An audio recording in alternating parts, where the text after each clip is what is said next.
In the corporate world, successes are short-lived and failures are becoming too common. I'll just start with a small story. One of my friends was fired by his company in June. July, August, he was in depression. He applied to a lot of places, but he just didn't receive any calls.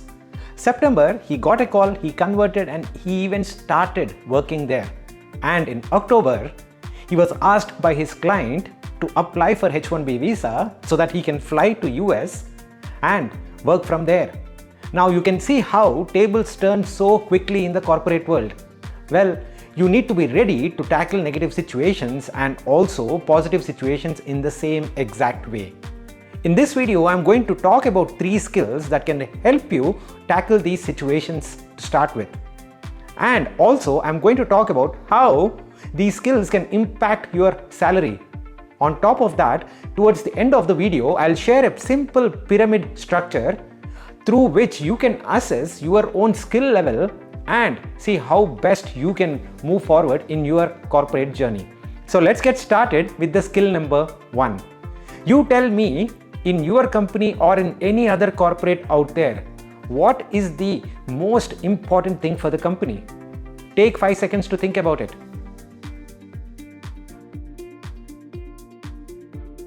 Of course, it has to be sales, revenues, profits. That's it, right? And still, people don't want to pick up that sales job. I recently went to IIM Kozhikode as a guest and I asked a group of 100 students, bright young students, hey, what is your dream job? More than 50 to 60% of the class said it is management consulting, 20 to 30 mentioned investment banking, and the rest said corporate strategy or marketing roles, but literally nobody said they want to get into sales. Why do people hate sales so much? The first reason being that, hey, you can't be successful every single time when you are selling something. You have to face a lot of failures, rejections. And as human beings, we don't like those failures. But unfortunately, in the corporate world, you will hit a glass ceiling very soon if you are not selling, because ultimately that is the most important thing for any organization. Think about the layoffs. If an organization is thinking to lay off a few of its employees, who are the first set of people it is considering to lay off? It could be either HR people or research people or people sitting on the bench, so to say, or who are not assigned to any project. Companies typically lay off salespeople towards the very end only if necessary, because if they lay off salespeople, their revenues will also get impacted. That is the guarantee safety net towards your salary if you work in sales. Now, how can you become better at selling? The first and the most important thing is you need to be comfortable with failures. You need to be comfortable with judgments coming your way. I would highly recommend go ahead and start writing on LinkedIn. I can't recommend it enough because you are putting yourself out there in front of the entire world. You are afraid that nobody would see you. On the other hand, you are also afraid that if somebody sees you, they might think about you negatively or they might troll you. You have to overcome these fears if you want to be a good salesman to start off with. So please go ahead and start writing on LinkedIn, because literally it doesn't make any kind of difference in your career as far as the negativity goes. Positively, yes, a lot of benefits could come out of writing on LinkedIn. The second thing that I would also recommend you is whenever you are pulled in your company meetings, for example, there is a sales proposal for a client and you are pulled in as a technical expert. Ask questions. Ask specifically for RFP. Request for proposal document. These are the documents that salespeople received from their prospective clients. And you need to look at these RFPs so that you understand what happens in the entire sales process. Please remember this and ask for this document when you are going and meeting the salespeople next time around. The third thing is about communication. Well, we can take this point and jump into our second skill. In India, as a kid, we all are told that if you face a problem, go into your cocoon, solve the problem by yourself and get that first rank. Don't share that rank with others. और जब उसके बच्चे इस दुनिया में आते तो सबसे पहले क्या करते? वो बच्चे दूसरे अंडों को धक्का मार के घोंसले से गिरा देते हैं। Competition over. Their life begins with murder. It is about you and individually you excelling, that's it. However, in the corporate world, you need to communicate a lot because teamwork is prioritized more than individual excellence. And why is that the case? You are not solving rocket science problems. You are solving simple problems in the corporate world. It could be solving a tech problem. By the way, that problem could have been solved by somebody else already, and the answer might already be on GitHub.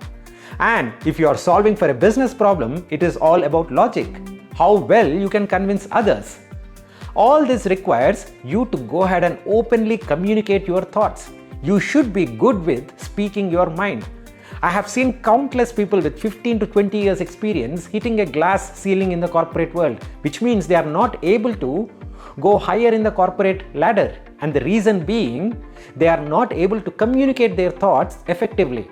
And what can you do? A simple first step could be starting with answer first approach. If somebody is coming to you and asking you how was your day, the typical answer is, hey, I had 4 client visits. I had to go and individually visit all the sites. The traffic was really bad. I was stuck in this traffic for 4 hours and it was a really bad day. No, the answer first approach indicates you literally start with the answer. How was your day? The answer is, no, it's not a great day. And these are the 3 reasons. And I had to sit in the traffic for 4 hours. That's it. You always start with the exact answer. First answer the question and then give reasons. It sounds simple, but you need to practice a lot to become better at this particular skill. I'm also giving you a link to a video that I made on communication tactics within the corporate world. There are 5 tactics out there. Please go through all of them and see which one suits you the most and which one you can start applying today itself. But don't ignore answer first approach. And how does your communication abilities impact your salary? Once again, it's the same story. It's a risk mitigation theory.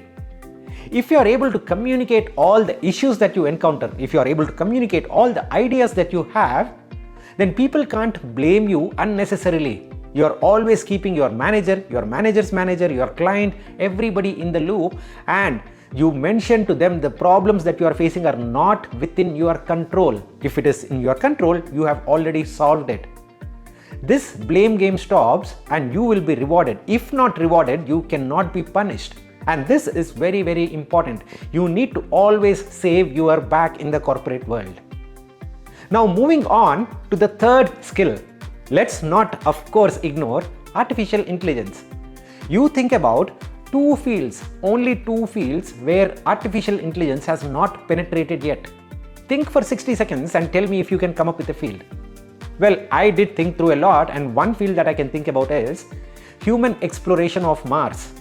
And the reason being, there are not enough data points. Humans haven't collected a lot of data points around what is happening specifically on Mars. And by the way, to solve this data problem, scientists are already coming up with dummy data. So as long as a field has data, you can apply artificial intelligence on top of that. So whatever field you are working in, AI will come into that field. No questions about that. Even if you yourself are not working on the artificial intelligence technologies, going forward, you might have to lead a team or you have to manage a team which has some kind of artificial intelligence capabilities. So you need to get and brush up your basics if nothing else. I'm recommending you a course from University of Helsinki. I personally did that course myself. You can finish it off in 1 to 2 hours over a weekend, and this course talks about the basics of AI. Well, you are not going to start programming after you watch this particular course. The objective is for you to clarify and get a good understanding of all the basics. Please don't skip this. Now, once we move on from the artificial intelligence world, you need to understand that you have to take all these 3 skills and apply in your own career. And there is a fantastic pyramid structure for that. The base level of the pyramid is regarding the skills that you actually have, the hard skills that you have. It could be data analytics, it could be artificial intelligence, or it could be supply chain, any of these skills. The next level on top of that on the pyramid is about your own communication. Can you speak out your mind in the best possible way? Can you even talk about your skill in the best possible way? Do you know what are the positives and also negatives with respect to that skill? And the topmost level in the pyramid is about selling. Can you sell your skill? Can you sell the particular product that your company is making? Can you go ahead and sell a service? This is the ultimate pyramid. The skill can change, but the top two portion of the pyramid wouldn't change. I highly recommend you to go ahead and make that pyramid for your own career. See how many pyramids can you have? How many ultimate base level skills do you have, and how many of them can you sell? This is a real test for you. Let me know what you find out. Please go ahead, share this video with a friend, and also like the video so that we can reach out to more people. Thank you so much, guys. We'll see you again in the next one. Bye bye.